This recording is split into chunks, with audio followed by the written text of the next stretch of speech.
안녕하세요. 저는 얼마 전에 두 번째 이혼을 하게 된 이혼녀입니다.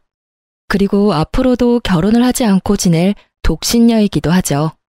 제가 두 번이나 이혼을 했다고 하면 사람들은 열이면 열, 분명히 제게 문제가 있었을 거라고 뒤에서 말하는 걸 알아요. 하긴 한 번도 하기 힘든 이혼을 두 번이나 했다면 그렇게 생각할 수도 있죠. 그런데 제 사연을 한번 들어보시면 정말 기구한 제 팔자에 다들 불쌍하게 생각하실 거예요. 솔직하게 말해서 사연글을 쓰는 것도 제가 받는 그런 모함들이 진실이 아니라는 걸 알리고 싶어서 쓰는 것이기도 하고요. 저의 첫 번째 남편은 참 괜찮은 사람이었어요. 잘생겼지만 여자는 저뿐이었고 많이 벌지는 않았지만 안정적인 직장을 가지고 있었죠. 그렇지만 을에 그렇듯 신은 모든 것을 주지 않더라고요. 그렇게 완벽할 거라 생각했던 첫 번째 남편에게도 아주 치명적인 단점이 있었거든요. 도박 중독. 그 사람이 신혼여행에서 카지노에 다녀온 뒤로 흥미를 느낀 것이 도박이었거든요. 저는 원래 돈이란 것은 있다가도 없고 없다가도 있는 것이라고 생각하는 사람이었어요. 모자라면 벌고 넘치면 쓰고. 좋게 말했지만 실상은 경제관념이 크게 없다는 뜻이었어요. 그런데 지금은 완전 구두쇠예요. 첫 남편이 모든 걸 날려먹고 그걸 모르고 있던 저마저 피해를 입었을 때 깨달았거든요. 돈과 관련된 일은 제대로 정신 차리지 않으면 무조건 호구가 되겠구나 하고요. 그래서 두 번째 남편은 신중하게 생각했죠. 연애를 하는 것도 버거운 날들이었지만 그 사람은 무척 착했고 겁이 많은 사람이었어요. 겁이 많으니 나쁜 짓을 한 적도 없었고요. 정말 겁 많은 소시민 같은 느낌이었거든요. 그 느낌 덕분에 저는 두 번째 남편과 결혼을 할 수 있었어요. 그리고 결혼 시에 집은 반반으로 부담했어요. 제가 많은 부담을 질 수밖에 없는 조건이었음에도 저는 집값의 절반을 마련했고 그 조건으로 공동 명의로 할 것을 요구했어요. 남편은 도리어 좋아했어요. 자기가 내야 할 부담이 줄어들었으니까요. 그만큼 남편은 간이 콩할 만한 사람이었답니다. 그런 면 때문에 재혼을 한 거였는데 저는 이번에도 또 실패를 한 거였죠. 결혼할 때 저는 남편에게 다짐을 하나 받았어요. 절대로 도박은 하지 않기로요. 그 흔한 로또 한 장도 사지 말라고 신신당부를 했어요. 남편은 한 번도 해본 적 없고 관심도 없다며 알겠다더군요. 그렇게 3년을 잘 지냈는데 그 뒤에 일이 터지기 시작했어요. 그날은 아주 바쁜 날이었어요. 밀려드는 일 때문에 정신없이 시달리다가 퇴근길에 올라 축적된 피로를 간신히 이기고 있었던 때였죠.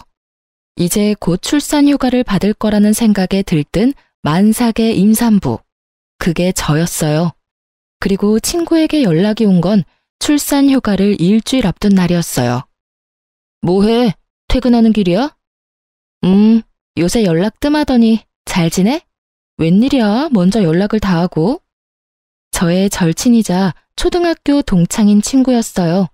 남자이긴 했지만 어릴 때부터 여성스러운 느낌의 친구라 여자애들하고도 잘 지내는 아이였거든요. 제 결혼식에 와준 친구 중에 남자였던 친구는 이 친구뿐이었어요.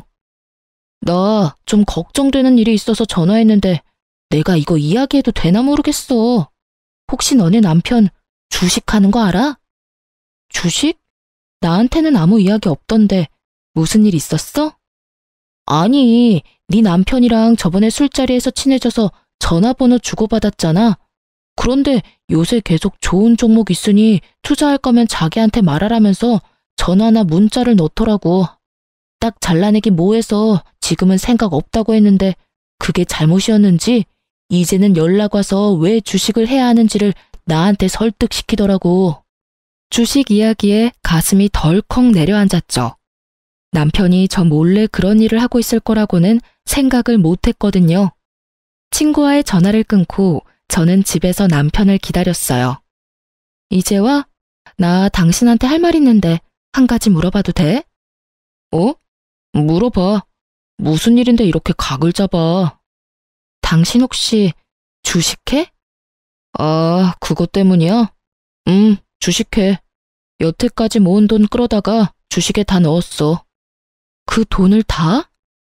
주식은 도박이랑 다르기는 했지만 걱정이 되는 건 어쩔 수 없었어요. 주식도 눈만 떼면 다 잃어버리는 일이었으니까요. 모아둔 돈에 반만 넣어서 하지 왜 다 넣어버렸어?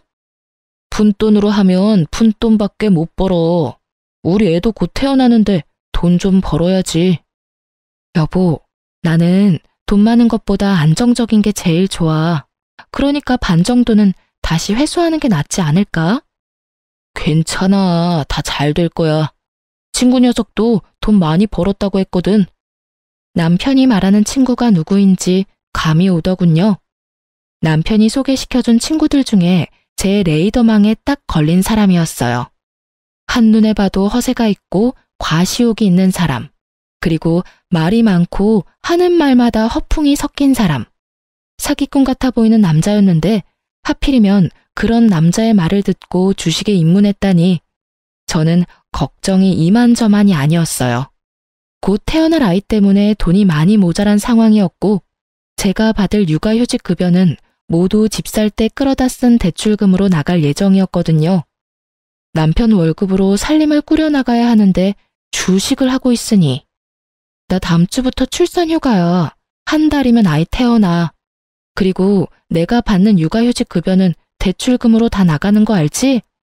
일단 한 달에 100만 원은 꼬박꼬박 나한테 줘야 해. 그래야 애도 키우고 살림도 하지. 저는 남편에게 부탁했어요. 월급 중에 다른 건 모르겠고 100만 원은 꼭 나에게 달라고요. 생활비가 없으면 어떻게 할 수 없잖아요. 그랬더니 남편이 걱정하지 말라고 하더군요. 걱정이 안 될 수가 없었지만 일단은 주의하며 남편을 살폈어요.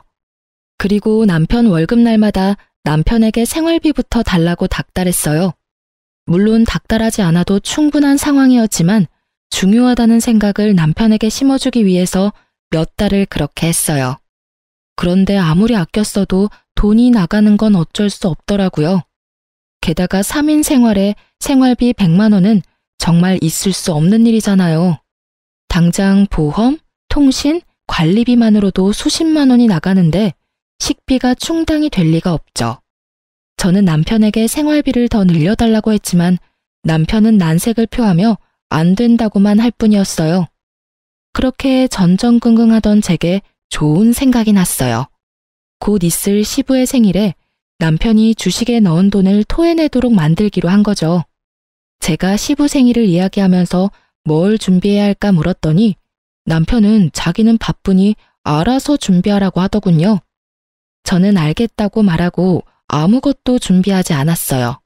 준비하는 척만 했죠. 그리고 시부 생일에 남편과 시댁으로 향했어요. 남편의 형과 누나가 아버지 생일이라며 옷이며 지갑이며 현금을 갖다 바칠 때 저는 그냥 멀뚱멀뚱 쳐다보고 있기만 했어요. 그러자 남편이 제 옆구리를 툭툭 치더군요. 준비한 선물을 빨리 내놓으라고요. 그래서 저는 이 기회를 틈타 시부에게 말했어요. 아버님, 저희는 생일 선물 준비를 못했어요. 죄송해요. 남편이 요즘 주식하느라 여윳돈이 얼마 없거든요. 저도 육아휴직 중이라 돈도 많이 못 받는데 애 키우니까 돈이 많이 나가서 어쩔 수 없었어요. 제 말에 남편이 두 눈을 동그랗게 뜨고 시부가 깜짝 놀란 것 같더라고요. 너 주식하냐? 그런데 도대체 얼마를 주식에다가 넣으면 집에 생활비가 없어? 아버지, 그게 아니고 생활비로 100만 원은 줘요. 돈 안 주는 것도 아니고요.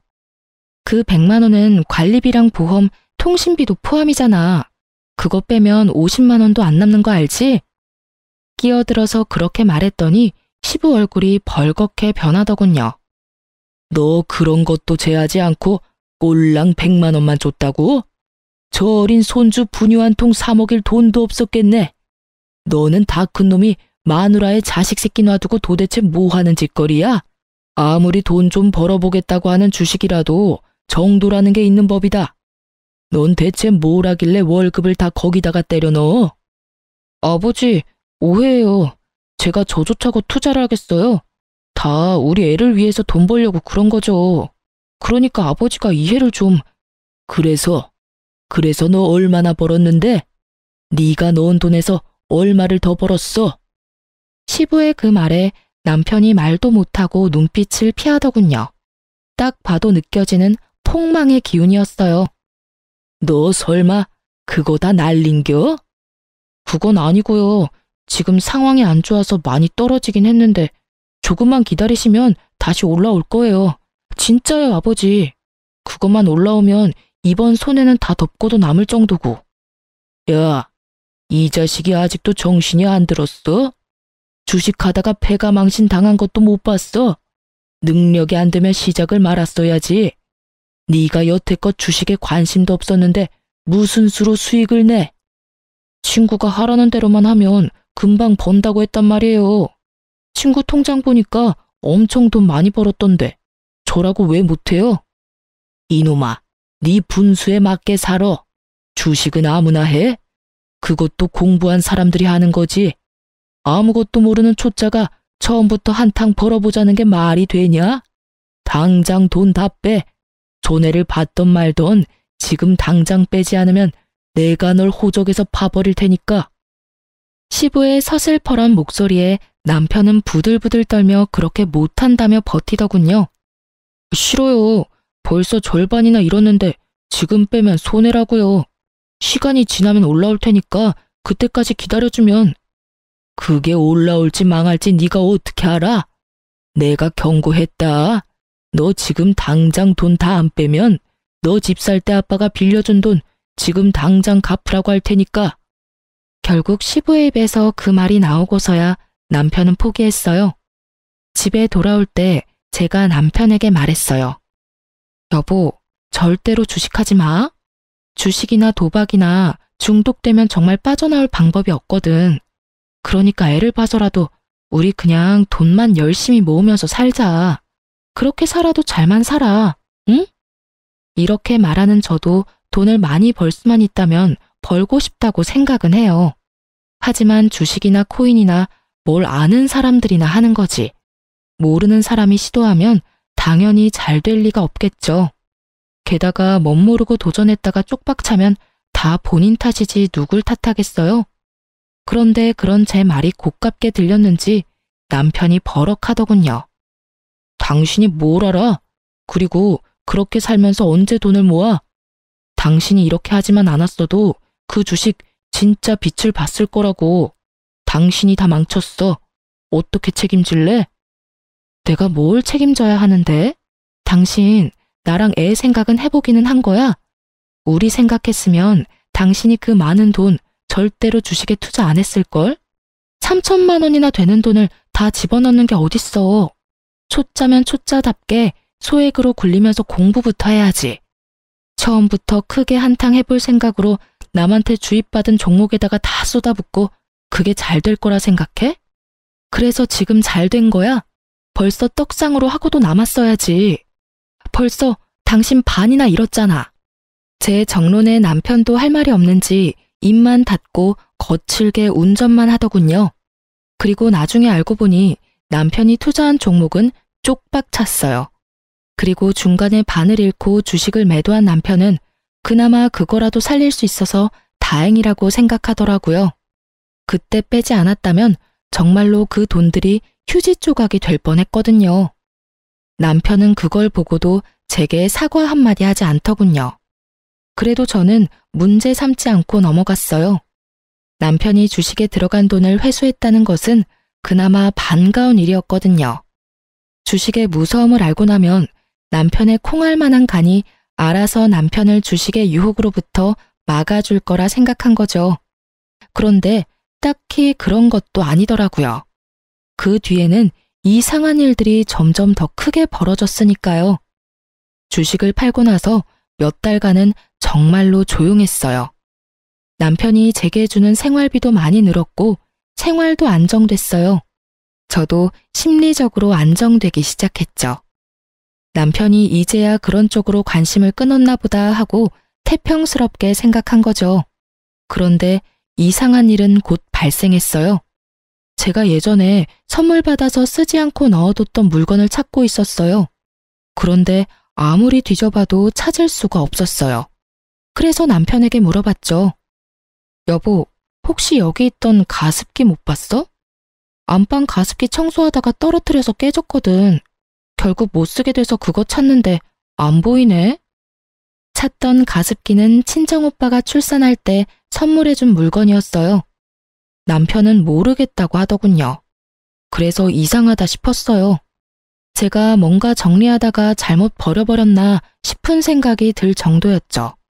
그러면서도 그럴 리가 없는데 하고 생각하던 제게 또 그런 일이 일어나 버렸어요. 여보, 베란다에 넣어둔 밥솥이 안 보이는데 혹시 어디 갔는지 알아? 그 밥솥은 제가 산 밥솥이었어요. 쓰고 있는 물건이 꽤나 쓸만해서 계속 쓰다가 망가지면 그걸로 사용할 생각이었는데 그 새 제품이 깜쪽같이 사라진 거예요. 남편한테 물어보니 남편은 또 모른다고 하니 정말 귀신이 곡할 노릇이었죠. 그래서 저는 혹시나 싶은 마음에 중고 사이트를 들어갔어요. 제가 찾던 밥솥과 가습기 이름을 검색했더니 중고 물건을 올려놓은 사람들이 몇 보이더군요. 그런데 최근 물건 중에 제 물건과 똑같은 물건이 있더라고요. 그리고 그걸 올린 사람이 똑같은 사람이라는 걸 알고서는 그대로 놀라버렸어요. 바로 그 아이디가 남편의 아이디였거든요. 게다가 더 화가 난 건 산지 얼마 안 된 물건도 미개봉 물건도 모두 가격을 반이나 후려쳐서 팔았다는 거였어요. 그 돈이 다 제 주머니에서 나오는데 집에서 남편에게 이야기해봐야겠다 싶어서 그날 빠르게 집으로 갔는데 이번에는 공기청정기가 사라졌더라고요. 얼마 전에 제가 구입한 최신 제품이었거든요. 여보, 여기 있던 공기청정기 어디 갔어? 아, 그거 팔았어. 어차피 별로 효과도 없잖아. 정말 천연덕스럽게 말하는 남편을 보면서 저는 온몸에 소름이 돋는 기분이었어요. 그걸 자기가 왜 팔아? 내가 내 돈 주고 산 거야. 팔아도 내가 팔아야지. 그거 꼴랑 얼마 한다고? 돈 없어서 팔았어. 됐어? 당신이 매달 가져가는 돈 때문에 그렇잖아. 내가 가져가는 돈이 얼마나 된다고 이래? 돈이 없냐고? 나 다시 일 시작하고 생활비 주는 것도 반으로 줄었잖아. 당신 월급은 다 어디다 쓰는 거야? 혹시 아직도 주식해? 저는 혹시나 하는 마음에 남편 폰을 빼앗아 확인부터 했어요. 그런데 주식에는 잔고가 0원이더군요. 가지고 있는 종목도 없고요. 그래서 더 이상했어요. 주식도 도박도 안 하는데 돈이 없다니 이상하잖아요. 당신 밖에 살림 차렸어? 제 말에 남편이 어이없다는 듯이 한숨을 내쉬더군요. 무슨 헛소리야. 그냥 돈이 좀 필요했었어. 내가 돈 어디다 쓰는 것까지 당신한테 말해야 해? 내가 산 물건 팔아치우는데 그걸 내가 몰라야 될 이유도 없지? 말해봐. 그 돈 다 어디다 써? 아니면 당신 혹시 잘렸어? 아니야. 아니라고. 에휴, 너하고 무슨 말을 하냐. 됐다 됐어. 말해보라고. 당신 가습기랑 밥솥도 당신이 갖다 팔았지? 그래, 내가 했다. 됐냐? 돈도 얼마 안 되는 거 팔았다고 생색은. 나중에 갚아주면 될 거 아냐. 그렇게 말하면서 남편이 기분 나쁘다는 티를 팍팍 내면서 밖으로 나가버리더라고요. 그리고 그때 친정엄마에게 전화가 왔어요. 너 잘 지내고 있니? 응, 엄마 무슨 일로 전화했어? 바쁜 일 아니면 내가 다시 전화할게. 아, 바쁜 건 아닌데 네가 꼭 알아야 될 일이라서 전화했는데. 무슨 일인데? 이 서방이 좀 이상하지 않니? 얼마 전에 뜬금없이 우리 집에 찾아와서 돈 좀 있냐고 묻더라고.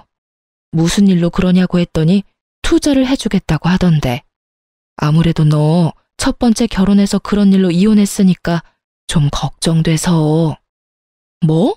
투자? 그제야 남편이 뭘 하려는 건지 알게 됐어요.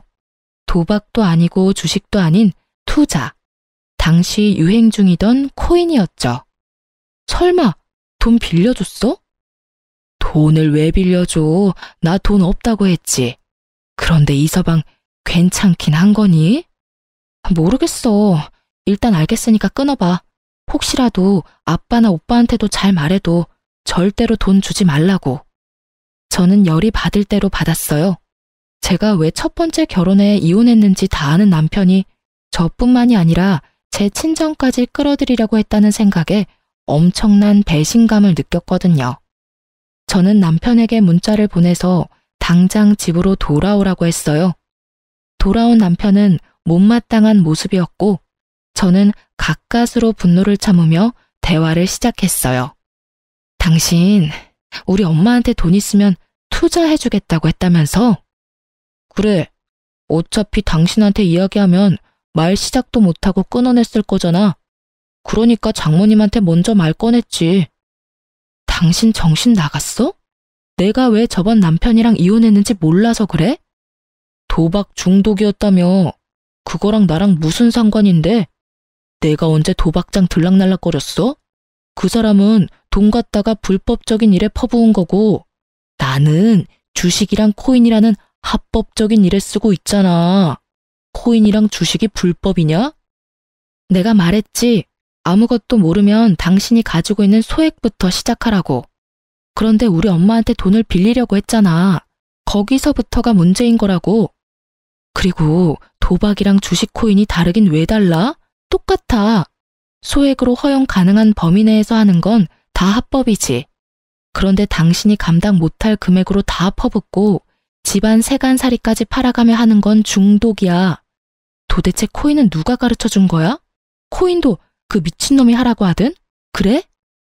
그래, 그 친구가 알려줬다. 왜? 그래서 뭐가 문젠데? 당신한테 손 벌린 적 없잖아. 내가 내 돈 쓰는데 도대체 왜 이렇게 참견질이야? 아, 진짜 열받아서. 그리고 도움 하나도 안 되는 당신보다 훨씬 도움되는 친구가 그 친구거든? 내 친구 욕하지 마. 잘하는 짓이다. 친구 이야기는 그렇게 새겨 들으면서 집안에 있는 돈은 있는 돈 없는 돈 다 끌어다 탕진하면서 와이프 말은 귓등으로도 안 듣지? 정신 좀 차려.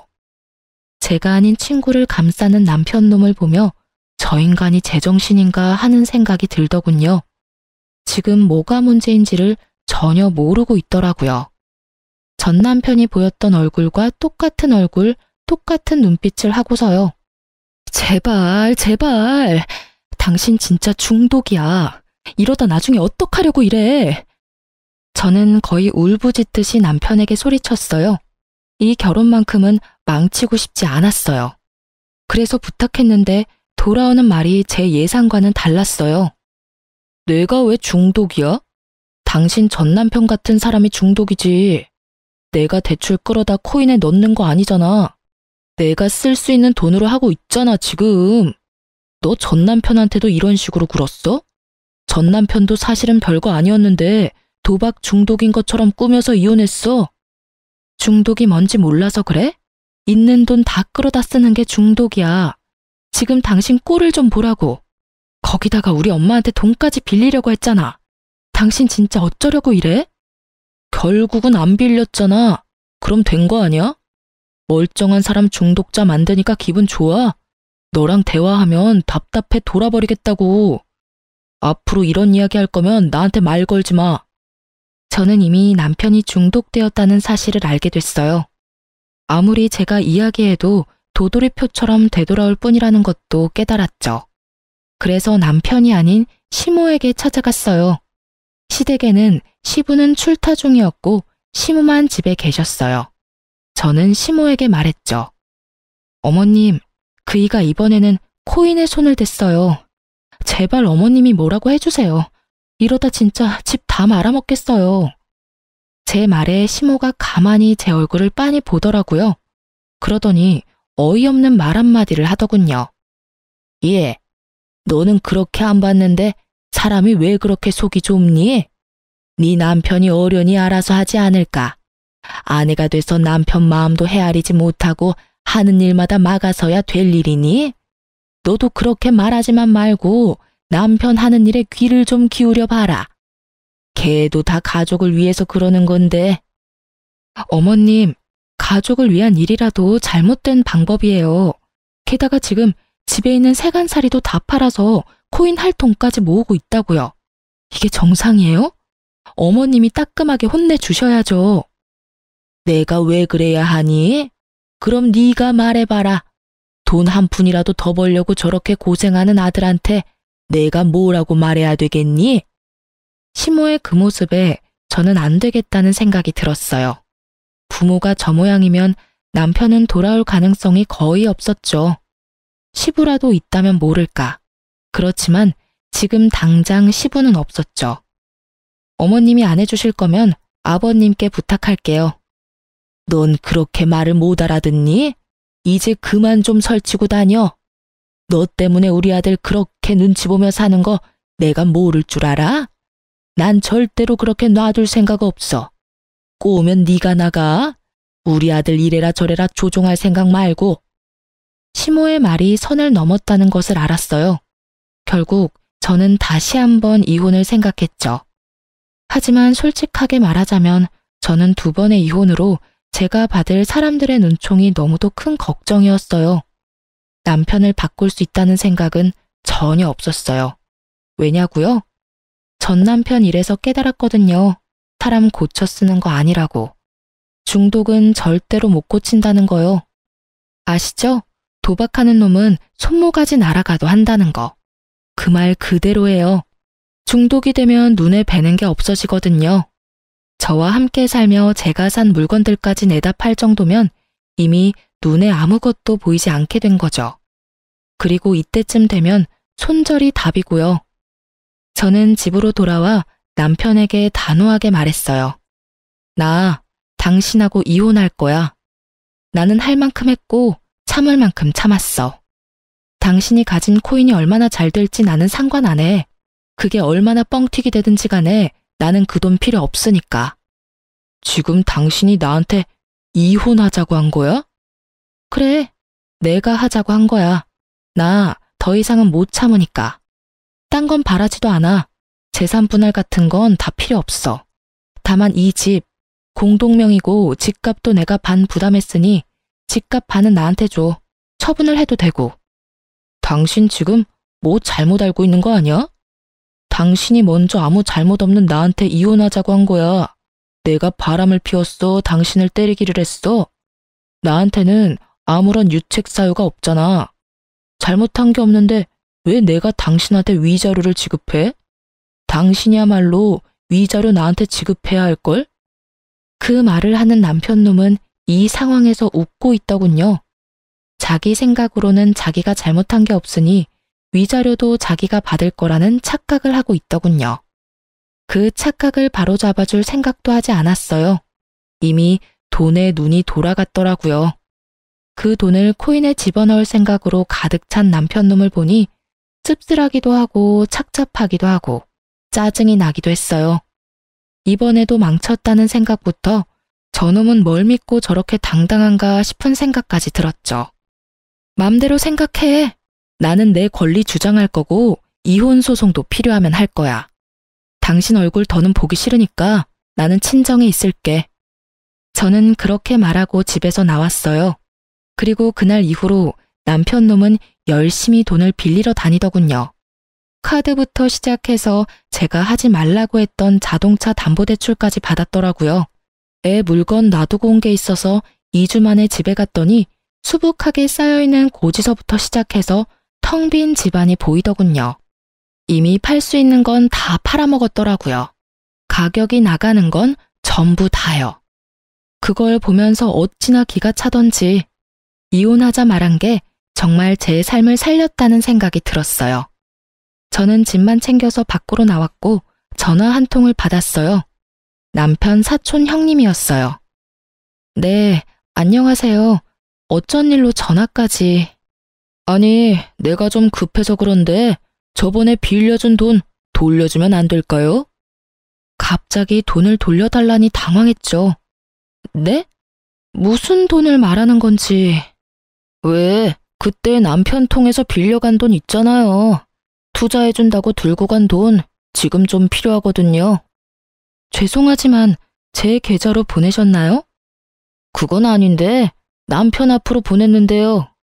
저는 받은 바 없고 투자를 한 적도 없어요.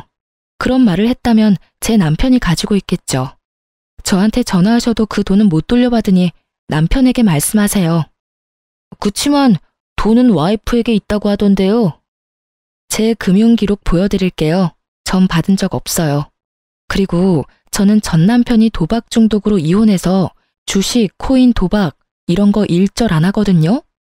만약 투자를 해주겠다고 했다면 제가 아니라 남편이겠죠.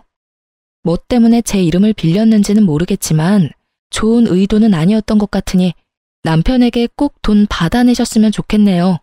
그렇게 전화를 끊고 나니 정말 참던 화가 폭발하는 기분이었어요. 이 인간이 제 이름을 팔아서 돈까지 빌렸다는 사실이 진짜 참을 수 없었어요. 도박 중독자의 행동으로 피해를 본 저에게 이번에는 코인 중독자가 피해를 주려 한다는 사실이 진짜 웃음이 나올 정도로 어이가 없고 열불나는 일이었어요. 결국 이혼 소송 결과 저는 위자료를 받게 됐어요. 남편 놈은 제게 위자료와 집값의 반을 지불해야 했고요. 당연한 수순이었어요. 감당 안 될 만큼의 빚을 코인과 주식에 투자하는 남편을 법원에서 그냥 두고 볼 일 없잖아요. 그런데 막상 남편은 가진 돈이 아예 전무했어요. 제게 위자료를 받을 거라고 생각한 남편 놈이 대출을 미친 듯이 당겨서 받았더라고요. 이 와중에 집이 그나마 멀쩡했던 건 공동 명의였기 때문이었어요. 이름이 두 사람 걸려 있으니 대출 진행이 안 되었더라고요. 찾아보면 공동 명의라도 대출되는 곳이 있다고 하던데 그건 몰랐던 것 같더라고요. 하긴 그렇게 하더라도 한 사람 지분만큼만 대출이 가능했겠지만요. 왜 우리 이혼이 당신 잘못이 아니라 내 잘못이야? 이건 뭔가 잘못됐어. 잘못됐다고. 잘못된 거 하나도 없어. 이게 법원의 결정이야. 그러니까 지금이라도 코인 다 팔고 털고 나와. 그 돈만 있어도 당신 사는 데는 불편함 없을 테니까. 저는 정확하게 남편이 얼마를 코인에 넣었는지 몰랐어요. 그리고 코인의 손익이 어떻게 되는지도 몰랐죠. 다만 한 가지는 정확하게 알 수 있었어요. 언제 빼더라도 빨리 뺄수록 덜 손해본다는 걸요. 왜냐면 코인이 잘 되면 돈을 저렇게 빌릴 리가 없어요. 잘 되면 잘 된 걸로 불려서 또 하면 되니까요. 게다가 코인이 잘 되고 있었다면 제게 순이익을 보여줬겠죠. 아는 척 하지 마. 당신이 뭐든지 다 알고 있다고 생각하는 것 같은데 나는 이번에는 포기 안 할 거야. 저번에 주식할 때도 당신 때문에 제대로 해보지도 못하고 다 털어야 했잖아. 이번에는 절대 달라. 내가 받은 정보대로만 하면 2배, 아니 3배까지 뛸 거라고. 당신이나 그때 가서 후회하지 마. 돈 없다고 나한테 들러붙지도 말고. 남편의 그 말은 어디선가 들은 말이었어요. 전 남편이 딱 저렇게 말했거든요. 크게 한탕할 거다. 그때 가서 후회하지 마라. 너한테는 한 푼도 안 줄 거다. 그러고서 지금 살고 있는 꼴을 보면 정말 폐인이 다 된 채로 살고 있거든요. 저는 남편 놈의 저 말에 의미를 둘 필요를 못 느꼈어요. 게다가 이 이혼을 빌미로 돈을 더 끌어다 쓰는 그 지독함에 제가 질려버린 거예요. 이미 건널 수 없는 강을 건넜구나 싶었어요. 저와 애라도 살아야 했으니 저 남자를 강제로 떼어냈어요. 산 사람은 살아야 하지 않겠어요? 그럴 일 없고 난 그렇게 번 돈도 필요 없어. 일하는 걸 그런 식으로 다 털어먹고 싶다는데 내가 말릴 이유도 없지. 그리고 이혼하게 되면 더 이상 그럴 필요도 없고 대신 우리 애한테 연락하지 마. 코인 중독자가 애 아빠라고 가르쳐주고 싶지 않으니까. 그리고 당신이 잘 되든 못 되든 앞으로 나한테 연락하지 마. 나는 당신을 이해할 수도 없고 이해하고 싶지도 않은 사람이거든. 그러니까 다시는 마주치지 말자. 저는 모든 게 그냥 무의미하다는 생각이 들었어요. 화를 내고 싶은 마음도 그저 싹 사라졌죠. 지금이라도 이 사람을 설득하면 가정을 지킬 수 있을지도 모를 거라는 꿈 같은 희망 회로를 돌릴 수 있는 상황이 아니었죠.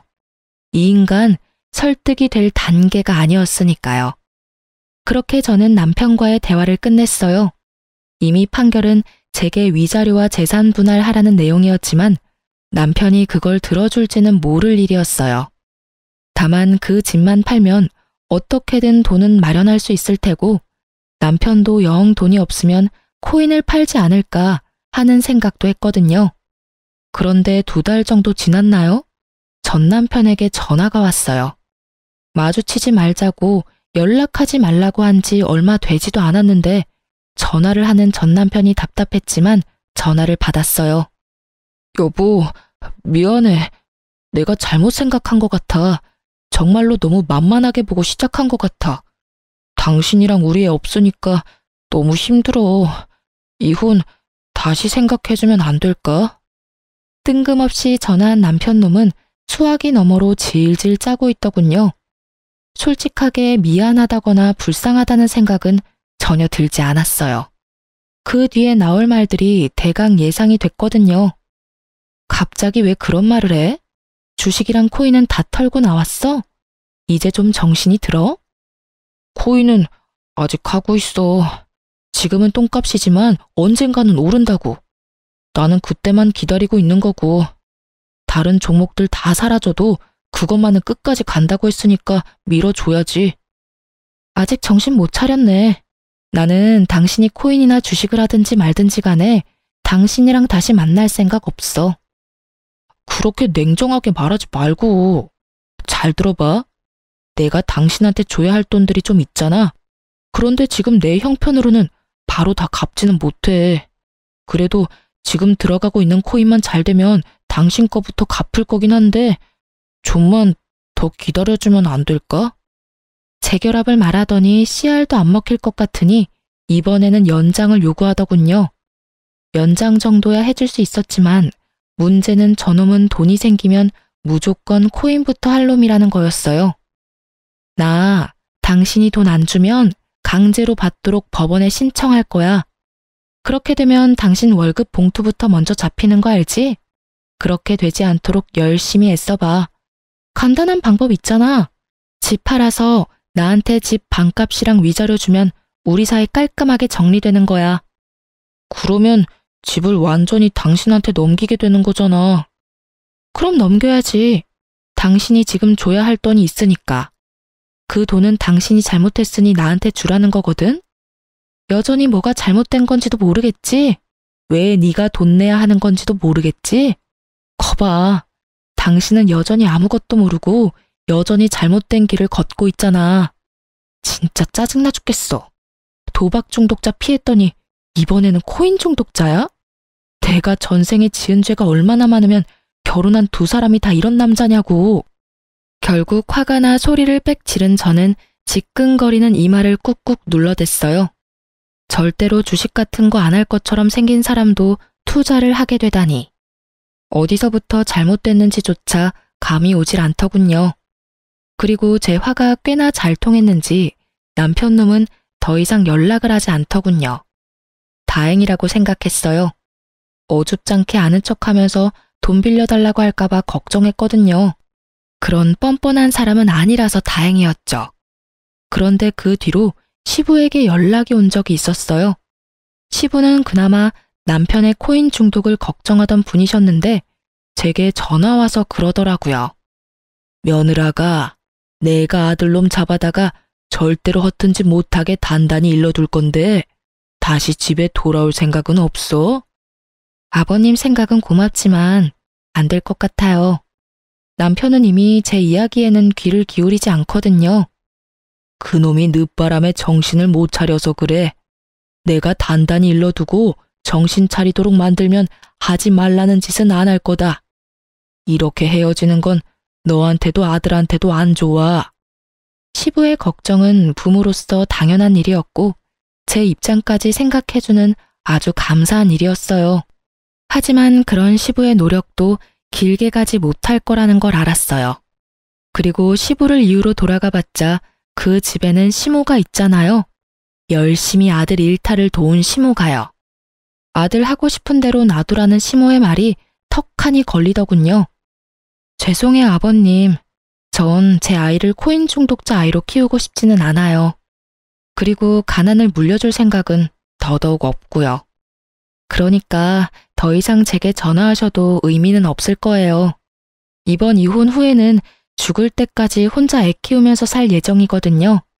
애 보고 싶을 때는 말씀하세요. 아버님 혼자만 오시는 거면 애 보여드릴게요. 그렇게 말하고 전화는 끊었어요. 그 뒤로 연락이 오지는 않았어요. 시부는 남편의 집을 팔도록 강요했더라고요.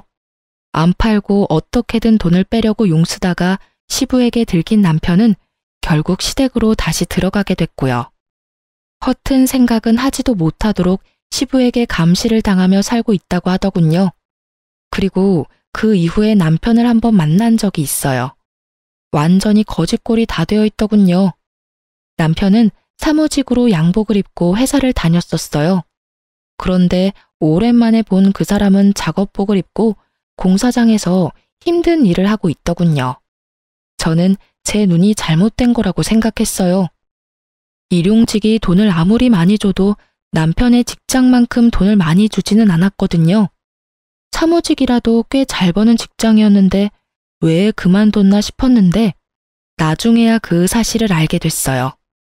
제가 남편 사촌에게 돈 갚으라는 연락을 받은 적이 있었잖아요. 남편은 제 이름을 팔아서 주변 사람들에게 돈을 빌리고 다녔더라고요.